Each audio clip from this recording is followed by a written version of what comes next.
The alien sisters accidentally saw the human's vulnerable moment. What they did next surprised him. The alarm on my wrist beeped twice before I silenced it with my thumb. The cargo bay door was already sliding shut behind me, and I had exactly 4 minutes before the next crew rotation passed through Corridor 7. I had timed it. I always timed it. Cargo Bay 7 was the only room on the entire ship with a viewport wide enough to see the Valoris Nebula without the navigation filters cutting the color in half. It was violet and gold and deep, bleeding red at the edges, like someone had pressed a wound against the dark and left it there. My brother used to draw things like that, swirling, impossible colors that made no scientific sense, but made complete emotional sense when you looked at them. He had been dead for 9 days. I sat down on the floor with my back against a cold supply crate and pulled out my earpiece. His last audio message was 43 seconds long. I had memorized every breath in it. He was laughing about something stupid, some joke about a safety drill gone wrong at the mining facility, and his voice was young and easy, and completely unaware that in 6 weeks, a support beam was going to come down on him and take everything he had left to say out of the world. I pressed play. I did not cry loudly. I never do. I pressed my palm flat against my chest, over the place where the ache lives, and I sat very still and let the 43 seconds go by.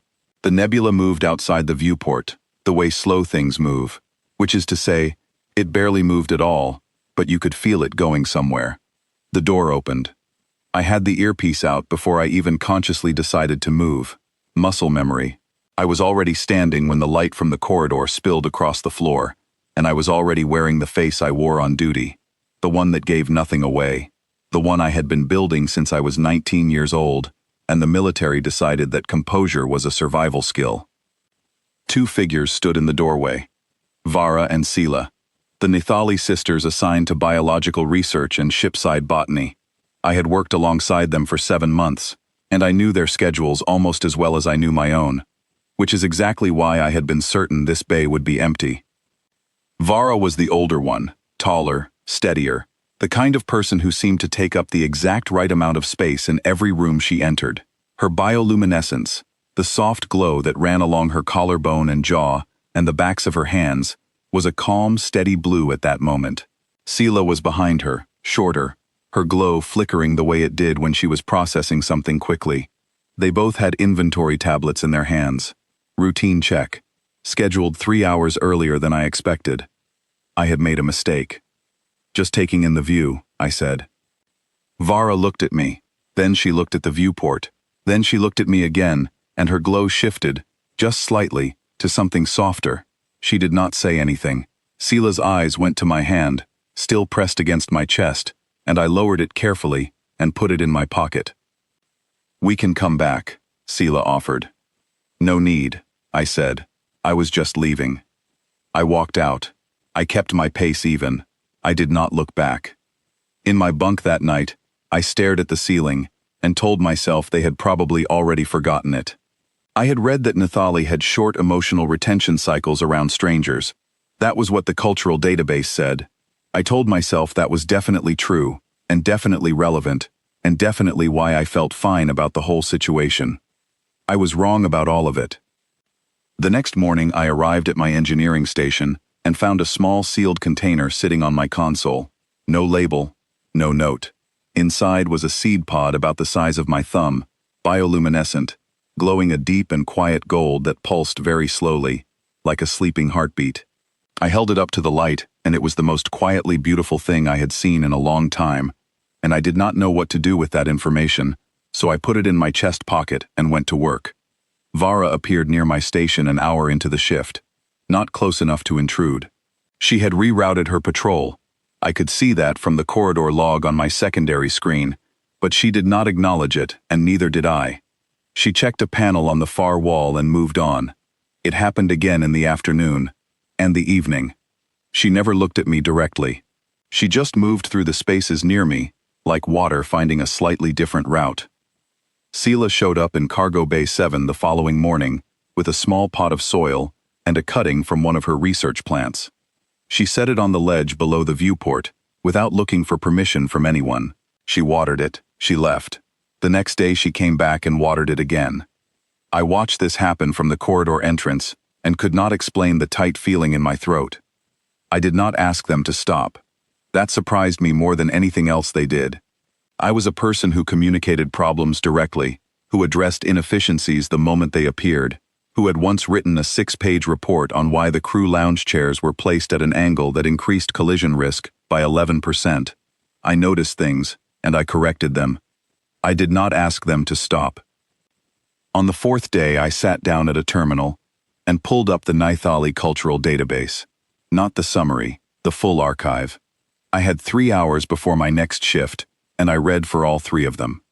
What I found rearranged something in my chest that has not gone back to exactly where it was. When a Nithali member is in grief, the family cluster surrounds them. Not loudly, not with speeches or organized rituals. They simply reduce the radius between themselves and the grieving person, and they stay. They dim their bioluminescence to match the frequency of the one who is suffering. They do not speak unless spoken to.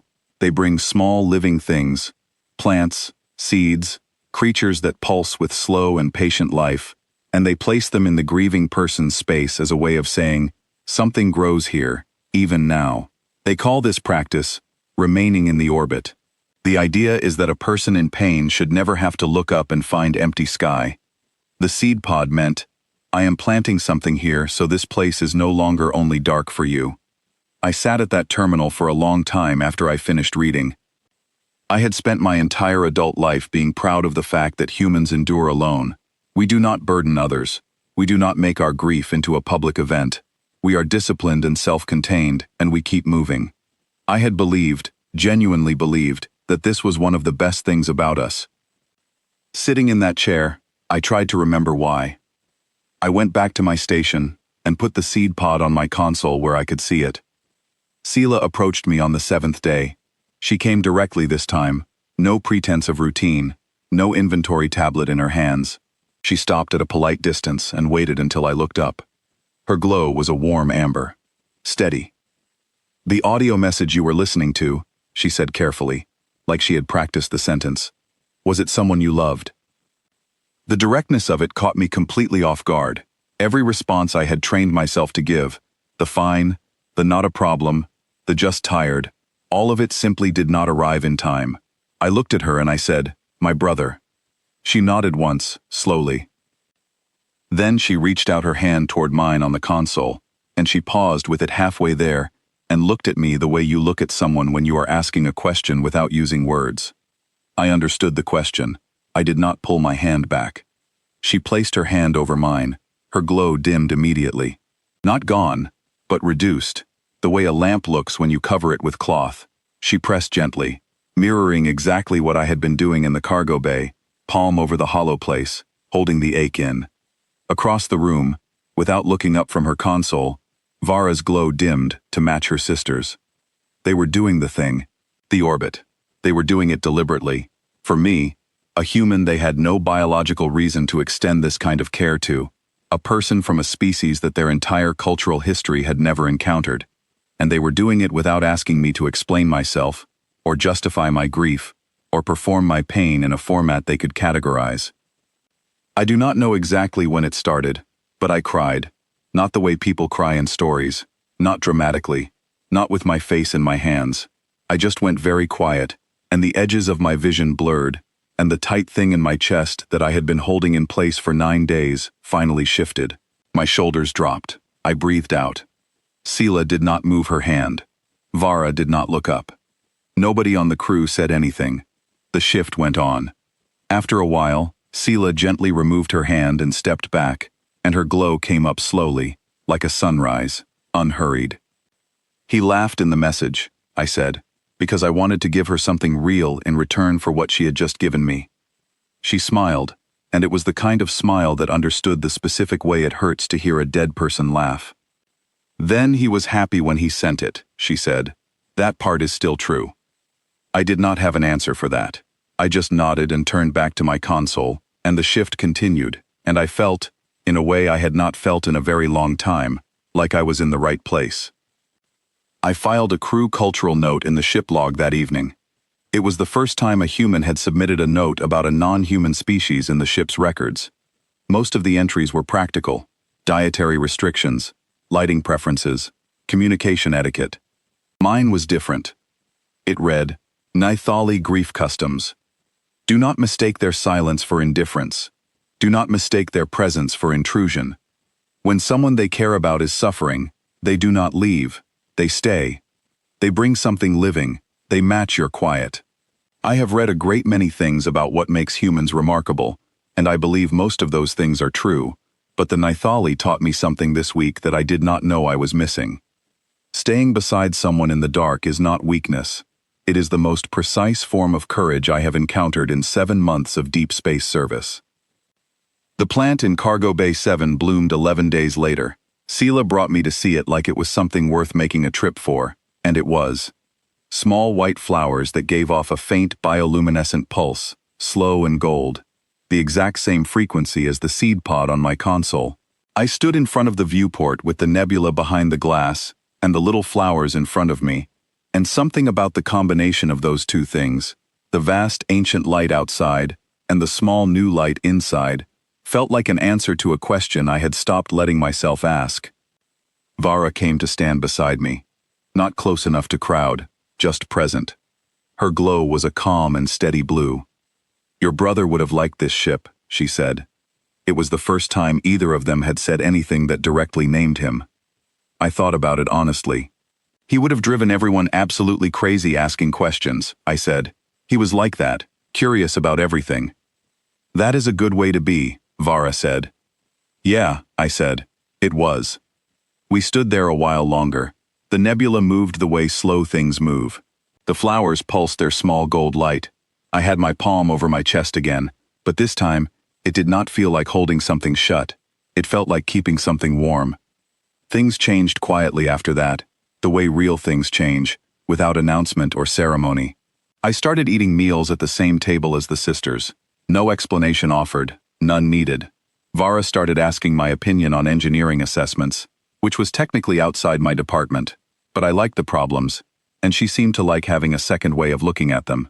Sela began stopping by my station with small cuttings from her botanical projects, usually without context, just setting them down and saying something brief like this one needs more light than I have, or the soil in here is better suited to a dry cycle environment, and I would nod and find a spot for them, and over 3 weeks my console became unexpectedly green. The rest of the crew noticed. Crews always notice.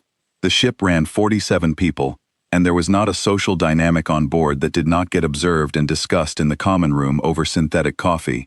The running joke had always been that humans did not feel things, that we were efficient and durable and emotionally uncomplicated, like very reliable machines. Sergeant Doran eats, works, sleeps, and responds to stimuli, someone had said once, meant kindly, as a compliment even, and I had smiled because I understood the spirit of it. The joke changed. I heard the new version secondhand from a crew member named Patrick, who told it to me directly, with no apparent awareness of how much it would land, which was very Patrick of him. They're saying you've gone soft, he told me, grinning in the cheerful way he grinned at everything. Crew's theory is the Nithali sisters broke your hard drive. My hard drive is fine, I said. They also say you smile now. I have always smiled. Doran, nobody has ever seen you smile. I thought about it. Maybe I just didn't have good enough reasons before.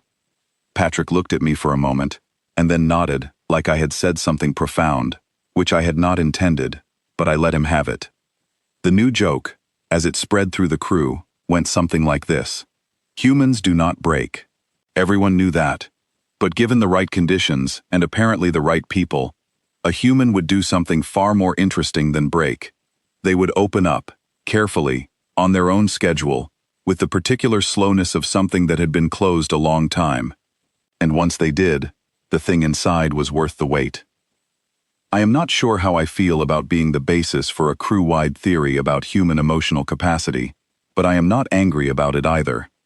I recorded a personal log on the night the flowers bloomed. I do not usually keep personal logs. I am more of a data entry person, facts and times and technical notes, but something about that night felt worth recording for no reason, other than that it happened, and I wanted somewhere to put it. The log goes like this. I used to think that being a human in deep space meant proving something, that we belong here, that we can last, that the things evolution gave us, endurance, adaptability, the ability to function under pressure that would dissolve most other species, were the point of us. And I still believe those things matter. They do. But I think I had the story slightly wrong. My brother used to say the stars were too big to be lonely in. I used to tell him that was not how mathematics worked, that the size of a thing does not determine whether you are alone inside it. He would laugh and say I was technically right, and also missing the point entirely. I think he was correct about that. What the Naithali sisters did, when they came into that cargo bay and saw me sitting on the floor with my hand on my chest and my brother's voice in my ear, was not what I expected anyone to do. I expected them to politely look away and pretend they had not seen it. That is what I would have done. That is what I was trained to do. What my whole culture quietly recommends doing when you encounter another person's pain in the wild. You give them the dignity of their privacy. You do not stare at a person's wound. But they did something else. They planted things. They moved their patrols. They dimmed their light to match mine. They stayed in the orbit. And I have been thinking about which approach is actually the braver one. I still believe humans are remarkable. I believe that without any need to convince anyone of it. We are stubborn and creative, and we will survive things that have no right to be survived, and we will get up the next morning and file the correct paperwork about it. That is real. That matters. But my brother knew something I am still learning. The stars are not too big to be lonely in. He was right about that. What he was also right about, though he never said it in so many words, is that loneliness is a choice you keep making every time you let someone stand in the doorway of your cargo bay and then tell them you were just leaving. I am trying to make different choices. The seed pod is still on my console. The plant is still blooming in Cargo Bay 7. Tomorrow, Vara wants to run an atmospheric analysis on the lower decks, and she asked if I wanted to come along because, as she put it, you notice things other people miss, and I think she was being generous, but I am going to take it as true and go anyway. The nebula is behind us now. We are heading into the deep quiet of the Kessler Drift. 7 weeks of nothing remarkable on the charts.